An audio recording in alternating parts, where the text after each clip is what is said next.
This is the end of the beginning. Welcome to today's show. If you've been listening to some of the videos I've done over the last 6 months or so, the last couple of years, but specifically the last 6 months, I've been doing more and more videos, and particularly in the last year since the Roe v. Wade, about the destruction of the way the establishment is set up, right? So to destroy everything, not just divide us and give us a national divorce, to destroy everything, they need to make people want it destroyed. So they need to make it corrupt, right? So what they're doing is they're making it look corrupt from all angles. They're telling Republicans out there that it's a two-tier system of government, right? That's the narrative we hear. Hunter Biden's not going to jail. He could cheat on his taxes. He could do things illegal with firearms. That's okay because he's Democratic, or he's a Democrat, right?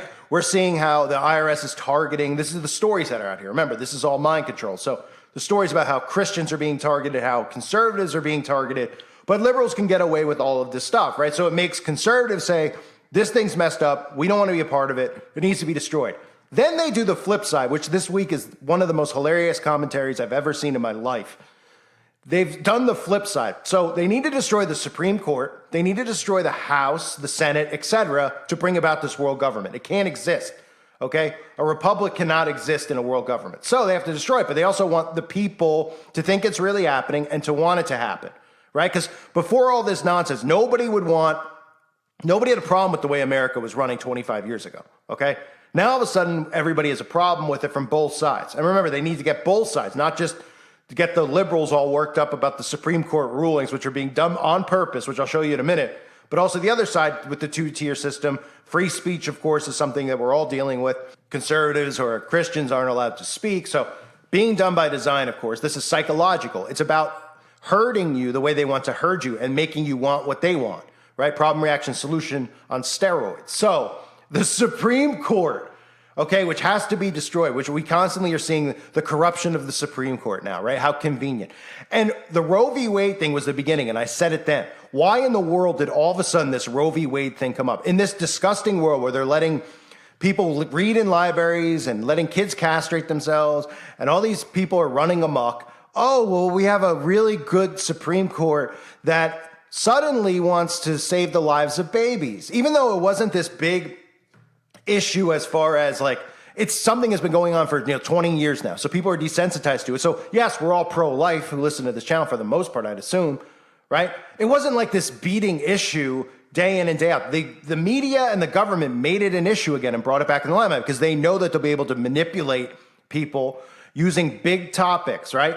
Like Roe v. Wade, like gay rights, like affirmative action, like the student debt thing, right? And now all of a sudden, after the Roe v. Wade, where they're saying, people are constantly talking about how we need to restructure the government, we need to get rid of the Supreme Court, we need to abolish it, right? This is what the government wants. They just need to convince you that it's what's right for the world, because if they just woke up tomorrow and said, we're getting rid of the Supreme Court, all the people, liberal and Republican, would work together and say, who are you to get rid of? They have to convince people it's corrupt, convince both sides it's corrupt, convince everyone that they need a national divorce, and then go through with what their plan is, right? And of course, that is the destruction of this country. So after that, conveniently a year later, in 1 week, we have these 3 rulings. We have all of a sudden, in a country that caters to the LGBT, which literally says if you speak against them, and I covered this on the website, where GLAAD is even saying, along with hundreds of celebrities in Hollywood, anyone who speaks online that isn't pro-LGBT, no matter what they say, needs to be removed from the internet, right?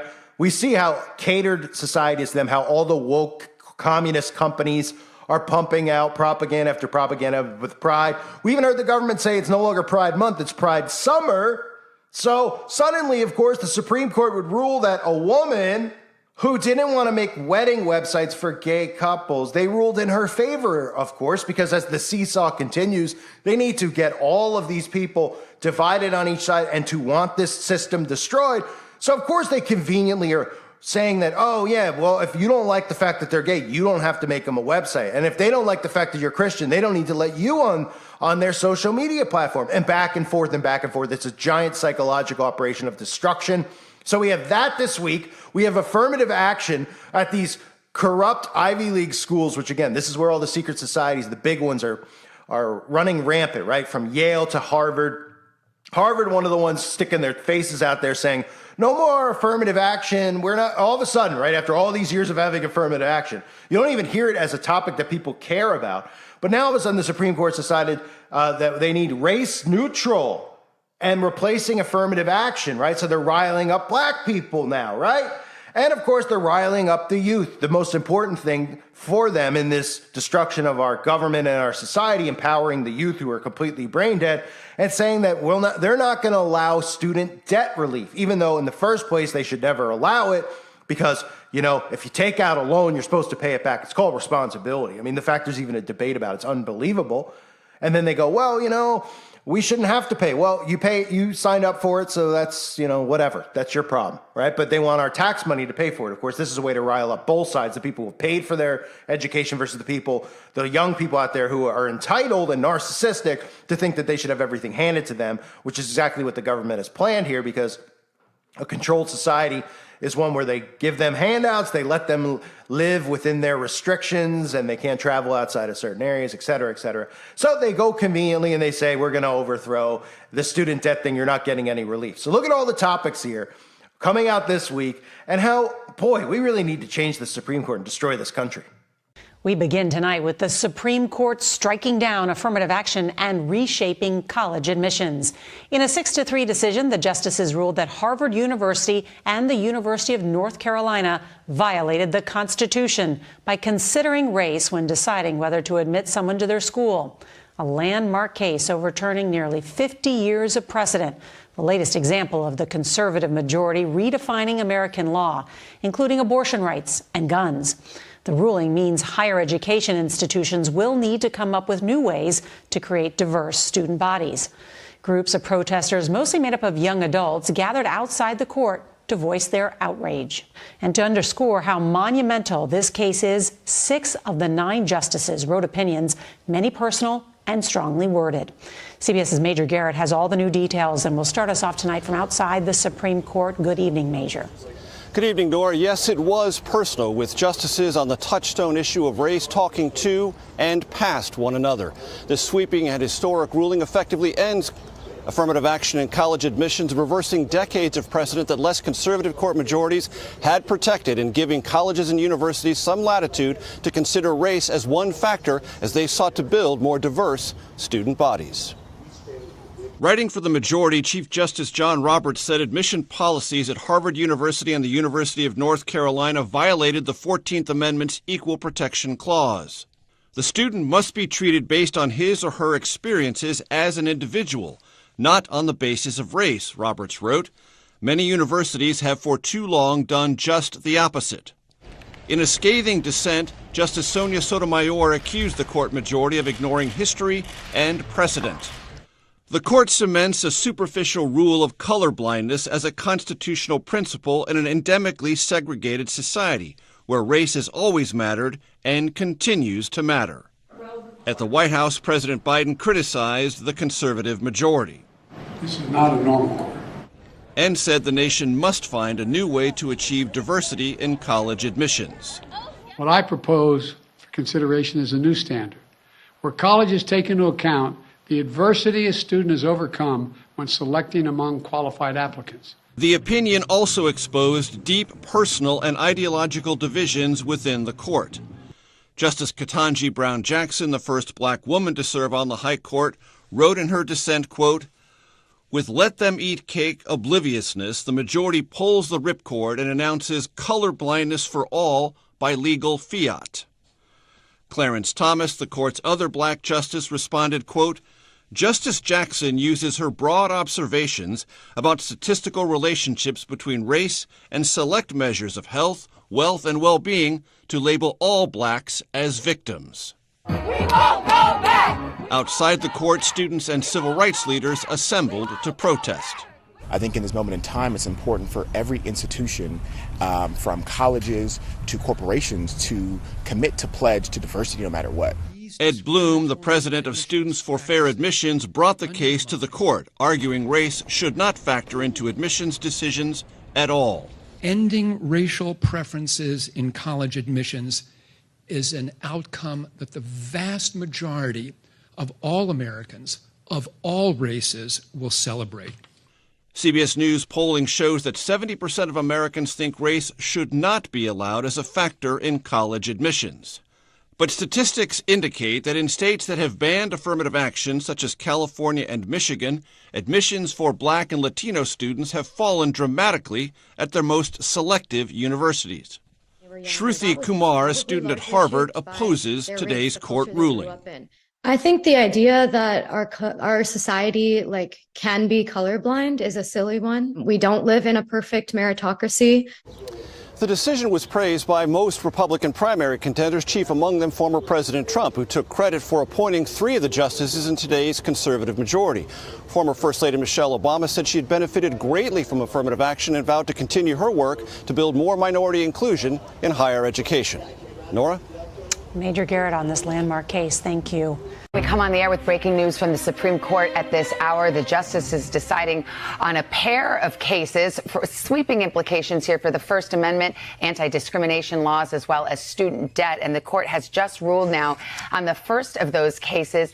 It features the owner of a Colorado web design company who did not want to create wedding websites for same-sex couples, and the court has held that that website designer does not have to, that free speech is her right, and that Colorado's anti-discrimination law cannot force her to do this website for same-sex couples if she does not want to. So let's go right to NBC's Laura Jarrett, who's reading this decision along with me. Here we go again. So here's a case where the Supreme Court has reversed the lower courts and said this wedding website designer cannot be forced to provide this service, web design, in contrast to something that she believes, which in her case is that same-sex marriage is not valid.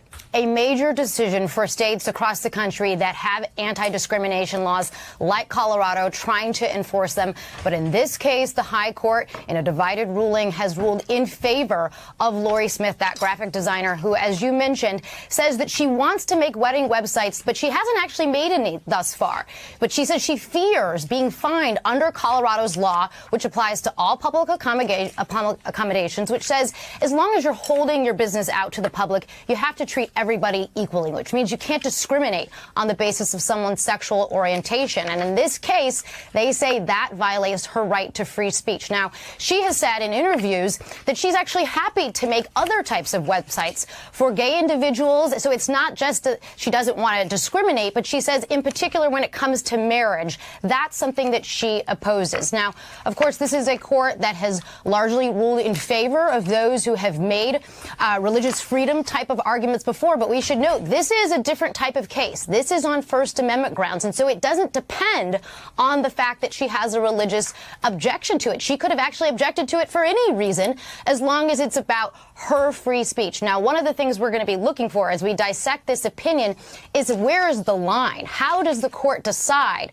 that she, as an artist, has that right? But what about a florist? What about a wedding caterer? Those are typically businesses, again, open to the public that cannot discriminate. And one of the things that certain liberals on the court brought up at oral argument was how are you supposed to handle a situation in which somebody decides they don't want to serve an interracial couple?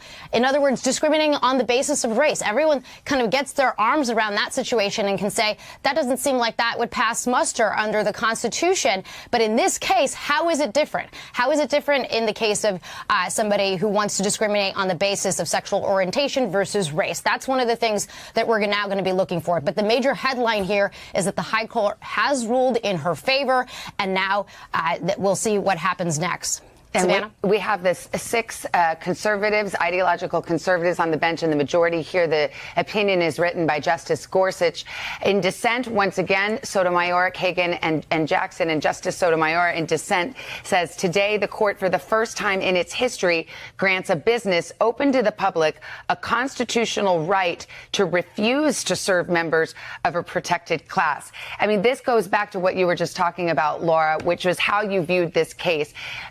The question presented was whether or not a wedding website was an act of free speech, in which case you can't compel someone to say something they don't agree with, or was it kind of an off-the-shelf product, like a pair of shoes or something that you could buy, and if you put those for sale, you have to sell them to everyone under public accommodation laws. And the court is clearly saying this is an exercise of free speech, and this wedding website designer cannot be forced to put out a message she does not agree with. And there was a lot of debate about whose speech is it, right? A lot of the members of the court, particularly Justice Sotomayor, said, wait a minute, isn't it the couple's free speech? Isn't she actually just doing whatever the couple want? And clearly Justice Gorsuch, on behalf of the majority, is saying no. When she makes that website, it's actually her free speech. It's her creative, unique art that she's putting out into the world, not the couples. And I think that's going to be a meaningful distinguishing factor here as we think about, again, how is the court drawing these lines? How is the court going to sort of figure out where the rules of the road are for other businesses that may not want to serve gay couples? The U.S. Supreme Court shoots down a plan to forgive student loan debt. KTV's James Torres shows us the reaction and breaks down the decision. The Supreme Court heard two separate cases challenging President Biden's student loan forgiveness plan.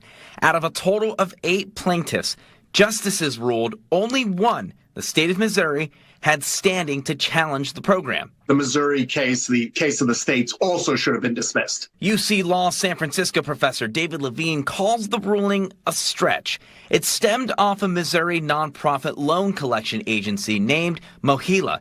The state argued the lack of payments could hurt the organization's ability to function. What's odd is normally a separate entity has to sue on its own behalf, and this state organization, MOHELA, didn't want to join the suit. The Biden administration argued it had the authority to forgive loans up to $20,000 per eligible candidate under the HEROES Act. They say that allows them to make those changes under a national emergency like the COVID-19 pandemic. The plan would have accounted for more than $400 billion in relief. I don't feel surprised because it was also something that I didn't really think was actually going to follow through. I don't know why. Maybe it's me being negative, but I just never thought that it would actually go through. Ultimately, it didn't go through. Justice John Roberts wrote in the court's opinion, 6 states sued, arguing the HEROES Act does not authorize the loan cancellation plan. We agree. What Chief Justice Roberts for the 6 justices says is, well, that doesn't include cancellation. That's a step too far. And if it had simply been modifications or waivers, okay. President Biden reacting to the ruling, saying, in part, the hypocrisy of Republican elected officials is stunning. They had no problem with billions in pandemic-related loans to businesses, including hundreds of thousands and in some cases millions of dollars for their own businesses. And those loans were forgiven. But when it came to providing relief to millions of hardworking Americans, they did everything in their power to stop it. Republican lawmakers like House Speaker Kevin McCarthy spoke in favor of the ruling, saying, President Biden's student loan giveaway is ruled unlawful. The 87% of Americans without student loans are no longer forced to pay for the 13% who do. Professor Levine says the Biden administration's promise to forgive some student loan debt might only happen through introducing and passing a bill through Congress. Tonight, a new fight. President Biden firing back at the Supreme Court. We cannot let this decision be the last word. Emphatic that discrimination still exists. And when asked if the justices are a rogue court, the president with this striking attack on the conservative majority. This is not a normal court. Going even further on MSNBC. Find it just so out of sorts with the basic value system of the American people. The vice president in New Orleans today. It is about being blind to history, being blind to data, being blind to empirical evidence about disparities. A majority of Americans, 53%, say affirmative action programs without quotas are still needed, according to an April NBC News poll. But the Republican 2024 class says the high court got it right by removing racial preferences. GOP frontrunner former President Trump writing, "This is a great day for America. We're going back to all merit-based, and that's the way it should be." And this praise from Senator Tim Scott. This is the day where we understand that being judged by the content of our character, not the color of our skin, is what our Constitution wants. Today in Ukraine, NBC's Dasha Burns with Mike Pence. The Supreme Court just struck down affirmative action. What is your reaction? There may have been a time 50 years ago when we needed to affirmatively take steps to correct long-term racial bias in institutions of higher education. Those days are long over. The Biden administration says it's been working for months to prepare new guidance for schools to navigate this changed admissions landscape. So this is all done by design, right? This is as deliberate as it gets. Let's start and let's take a look at the affirmative action thing, right? The Supreme Court affirmative action out of college admissions programs, it did not allow the goal of achieving diversity, but it set a new race-neutral standard, which is the way that it should be run. I mean, it's ridiculous what they, this whole, the affirmative action, these are just methods they use psychologically to convince people, whether they're convincing them they're victims or convincing them that they deserve something because they're victims, or convincing other people that they're bad people because of their certain skin color. It's just all them messing with people, psychologically messing with people. So the term race neutral does not appear in the opinion of the court, written by Chief Justice John Roberts, which states that colleges and universities have concluded wrongly that the touchstone of the individual's identity is not challenge-based skills, challenges bested, skills built, or lessons learned, but the color of their skin. So then, of course, we get Biden and Trump commentating on it, right? Well, why wouldn't they commentate on it? Why wouldn't Biden tell us that this is a corrupt, sick Supreme Court? And then Trump say, this is great, right? As they continue to put the divide, and I'm telling you, this is going to end up being two different countries. This is going to be like Ireland. That's exactly what the blueprint is. This is going to happen in a lot of countries.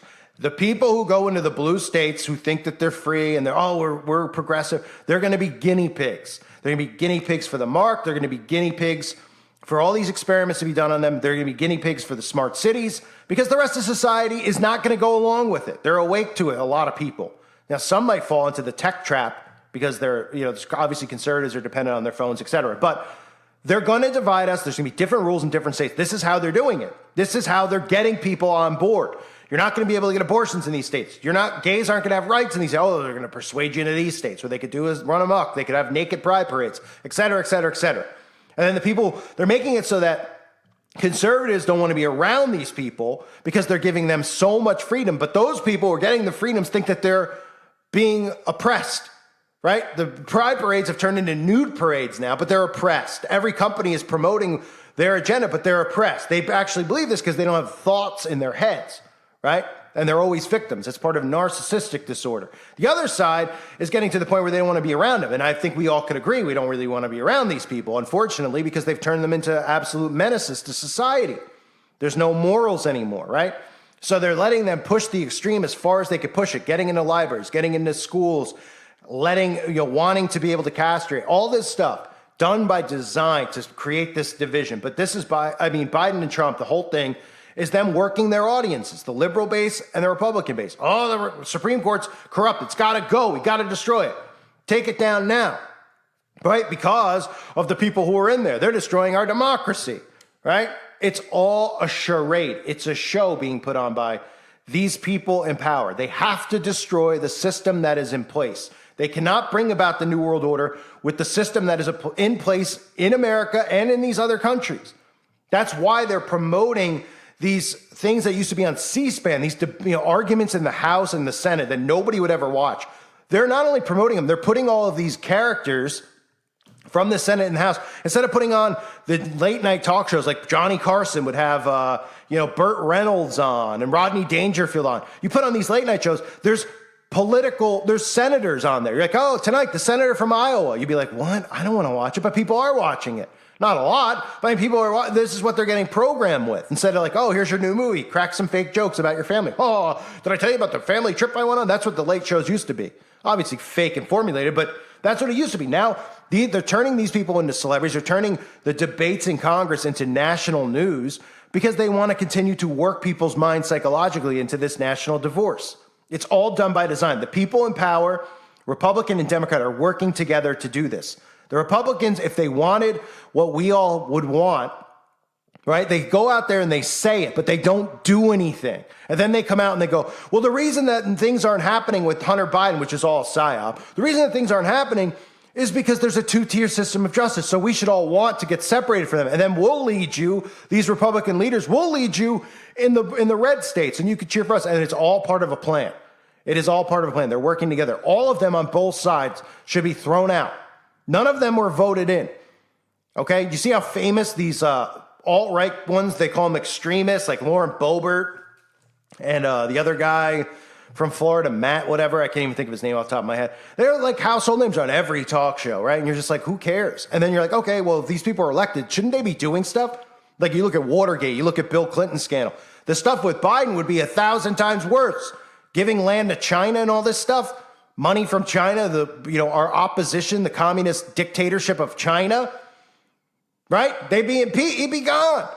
But they're like, well, we're trying, but we can't do it. They just constantly talk, and they work people up into a frenzy. Done by design. Both sides working together. And now they're working together to destroy the system itself. And they want it destroyed for the 2024 elections if they happen. And again, I covered the Zelensky thing this week about, how they're not even going to have elections. They're postponing because of war. So keep an eye on that narrative as well. But this is all done by design. How convenient. Things that people aren't even asking for. Look, obviously we all, with the Roe v. Wade, we all agree, but why are they doing it? They don't cater to us. They're doing it because they're causing division. They're riling up both sides. It is so obvious what's going on. It's amazing people don't see it, but they're not smart enough to. I thank you guys for being here. Hope you're all doing well. Hope you can see what's going on. God bless all of you and your families.